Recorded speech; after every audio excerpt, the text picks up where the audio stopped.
આજે આપણે વાત કરીશું સુપર સસરા અને સુપર જમાઈ. કન્યાદાન કરીને વ્યક્તિ સસરા તો બની શકે, પણ કન્યાદાન અને એની ઉપર કિડનીનું દાન કરી આજે આપણી વચ્ચે આવ્યા છે સુપર સસરા અને સુપર જમાઈ. આપનો પરિચય આપશો?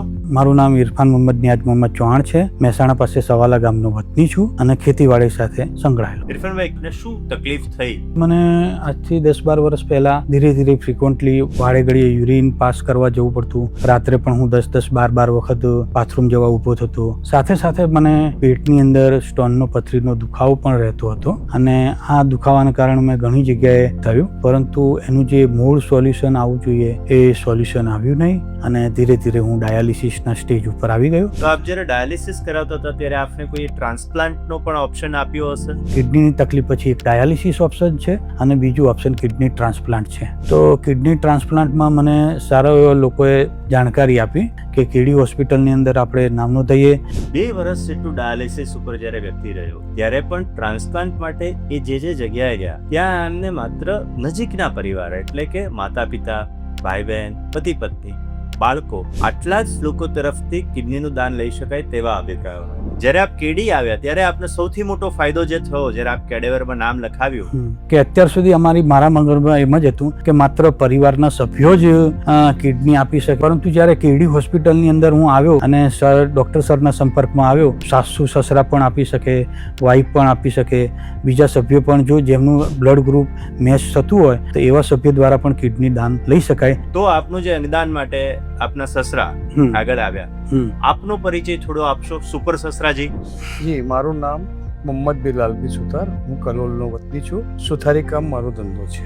આપ જ્યારે અહીંયા આગળ કિડનીનું દાન વાળો ઓપ્શન આપણે સાંભળ્યો ત્યારે આપના મનમાં એક પ્રશ્ન હતો. એ પ્રશ્ન શું હતો? માનસિક એવી માન્યતા હતી કે ઉંમર સેટ થવી જોઈએ, ઉંમર સેટ થાય અને બ્લડ ગ્રુપ સેટ થાય તો જ કિડની દાન કરી શકાય. જ્યારે ડોક્ટર સાહેબને મળવાથી એમને એમ કીધું કે ઉંમરનો કોઈ વાદ હોતો નથી, કિડની હેલ્ધી હોવી જોઈએ અને બ્લડ ગ્રુપ મેચ થવું જોઈએ તો આ કામ થઈ શકે. જનરલી લોકો 60 વર્ષ પછી કિડનીના દાન અંગે આગળ નથી આવતા અથવા તો ડોક્ટરો અને નિષ્ણાતો તરફથી પણ એવું કહેવામાં આવતું હોય છે કે 60 વર્ષ બાદ કિડનીનું દાન અઘરું પડતું હોય છે. આપની ઉંમર 70 વર્ષની ખરી? હા, મારું 71મો રનિંગ છે.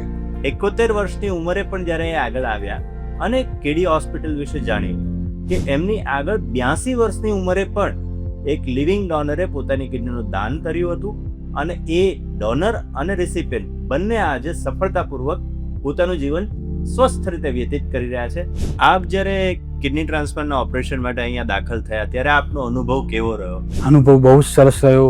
ડોક્ટર સાહેબની ટીમ દ્વારા, સ્ટાફ નર્સો દ્વારા જે સર્વિસ સેવાઓ પૂરી પાડવામાં આવી, અટેન્ડન્સ મિત્રો દ્વારા જે તત્પર સેવાઓ આપવામાં આવી અને ખરેખર બહુ જ સરસ સેવાઓ આપવામાં આવી. જે રીતના એક પરિવારના સભ્યોને હૂંફ આપતા હોય છે એવી જ રીતના અહીંયા પણ પરિવારના સભ્યોની જેમ જે હૂંફ અને સેવા આપવામાં આવી તે બદલ ખરેખર હું કેડી ને સંપૂર્ણ સ્ટાફ, સંપૂર્ણ હોસ્પિટલનો આભાર વ્યક્ત કરું છું. અને આપે જ્યારે કિડનીનું દાન કર્યું તો કિડનીના દાન પહેલાની આપની જિંદગી અને કિડની દાન કર્યા પછીની આપની જિંદગી, આ બંનેમાં શું કોઈ તફાવત છે કે બંને એઝ ઇટ ઇઝ પહેલા જેવી જ છે? જ્યારે કુતૂહલ હતું એ ઓપરેશન પહેલા જ્યારે વાત અમે સ્ટેજ પર આવ્યો કે હું કિડની દાન કરીશ એ વખત થોડું કુતૂહલ હતું, થોડું જિજ્ઞાસા હતી, થોડું ડર બી હતો. ડૉક્ટરને મળવાથી તો એ થોડો સંકોચ ઓછો થયો. પછી ઓપરેશન થયું એ દરમિયાન મને કોઈ એવો સારા અનુભવ થયા બધા, મને કોઈ કડવો અનુભવ થયો નથી. આપની એક હજ બાબતની એક ઈચ્છા હતી? સાચી વાત છે. મને પહેલાં એમ જ હતું કે આ કિડનીની તકલીફ આવીને ઊભી થઈ ગઈ છે, ડાયાલિસિસ કરાવું છું, મક્કા મદીના હજ પડવા જવાની ઈચ્છા છે, હું કઈ રીતના જઈશ, આ મારી ઈચ્છા પૂરી થશે કે નહીં થાય. પરંતુ હવે કિડની ટ્રાન્સપ્લાન્ટ થયા પછી હું નોર્મલ લાઈફ જીવી શકું છું અને અલ્લાહ ઉપરવાળો ચાહશે તો હું મારી મમ્મીને અને ફેમિલીને લઈ સસરાને પણ ઇન્શાઅલ્લાહ હજ પટવા માટે જરૂર છે.